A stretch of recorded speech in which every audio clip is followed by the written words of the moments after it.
This is the night Nigeria stopped being owned and started becoming a nation. At exactly midnight on October 1st, 1960, something extraordinary happened. Not with explosions or violence, but with a quiet, symbolic moment that would change the lives of millions forever. For the first time in history, Nigeria belonged to Nigerians. But to understand why that night mattered so much, we need to go back. Long before the green-white-green flag ever touched the sky, Nigeria wasn't a single country. It was a collection of powerful kingdoms, empires, and diverse cultures.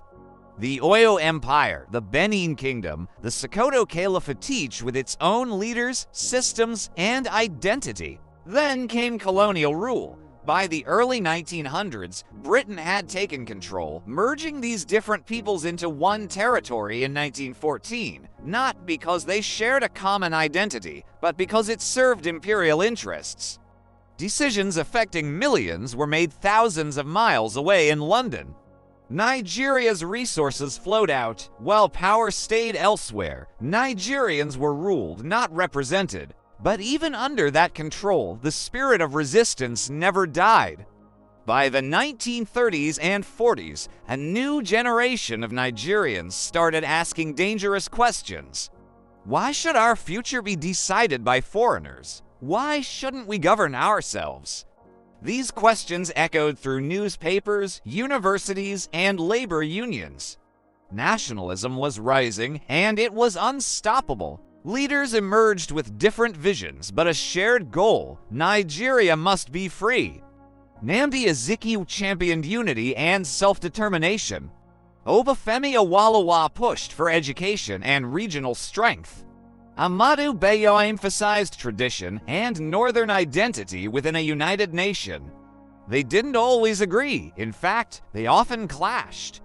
But they were united on one thing: Nigeria's independence. This independence wasn't won on a battlefield. It was fought in tense negotiations and constitutional conferences with British authorities. Step by step, Nigerians demanded more control, more representation, more power. Self-governance began to take shape, political parties gained ground, and elections were held.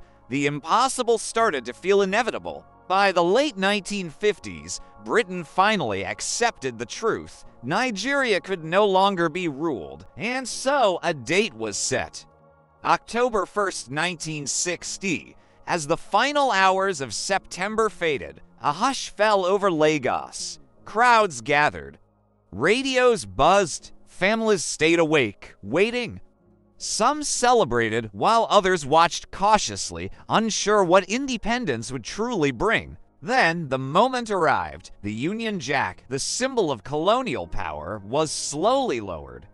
And as it came down, the Nigerian flag rose. Green, white, green. In that instant, Nigeria was no longer a British colony. It was a sovereign nation. Cheers erupted into the night. Tears streamed down faces. Strangers hugged. History had turned a page. On October 1st, 1960, Nigeria stepped onto the world stage as Africa's most populous independent nation. Hope filled the air. Hope for unity, for prosperity, for a future shaped by Nigerians, for Nigerians. But hope alone wasn't enough. Freedom brought heavy responsibility and difficult questions.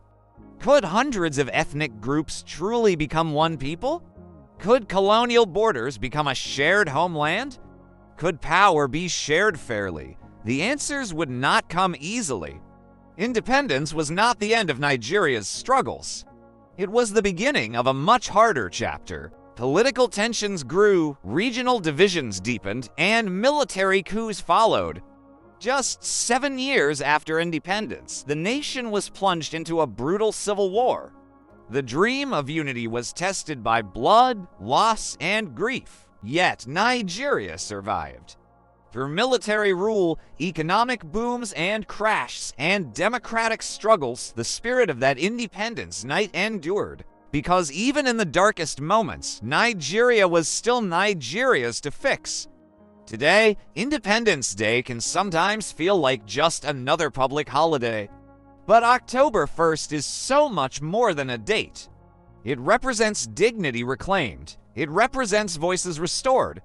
It represents the right to choose, even when the choices are difficult. Independence didn't make Nigeria perfect. It made Nigeria responsible.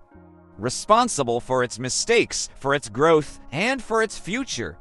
The story of Nigeria didn't end in 1960. It continues today in classrooms and markets, in protests and elections, in its vibrant music, film, and art. Every generation inherits that midnight moment and decides what to do with it. Because the night Nigeria was born wasn't just about the past. It was about the future, and that future is still being written. Nigeria's independence wasn't the destination. It was the first step. Thanks for watching. If you found this story powerful, don't forget to like, share, and subscribe for more deep dives into history.